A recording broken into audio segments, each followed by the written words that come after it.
আমার কাছের মানুষ মূলত আমার কাকা সম্মানী মানুষ।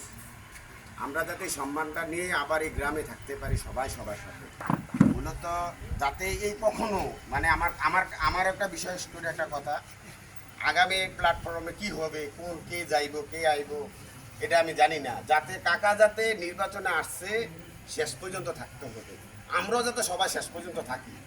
হারজিত উপর আল্লাহ লেখা রাখছে, কিন্তু আমাদের গ্রামের মানুষ আমরা সবাই এক হতে হবে। আমি মনে করি আমাদের সবাই যদি আমরা এক হই, আমরা এমনি ছোট্ট একটা ক্ষুদ্র গ্রাম, আমাদের ভিতরে কোনো কিছু কোনো দ্বিধাদ্বন্দ্ব রাখা যাবে না।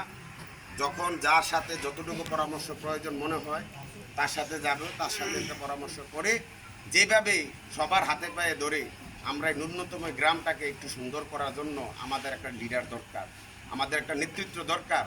আমরা একেবারে অবহেলিত হয়ে গেছি, সব দিক দিয়ে অবহেলিত। আমি সবার কাছে হাতে পায়ে ধরে অনুরোধ করি, আমরা শুধু আমাদের ভিতরে বিরাজ না করি, আমরা অন্যের মাঝেও বিরাজ করতে হবে আমাদের এই কাকার কথাটা। আমরা সবার কাছে এই জন্য অনুরোধটা করে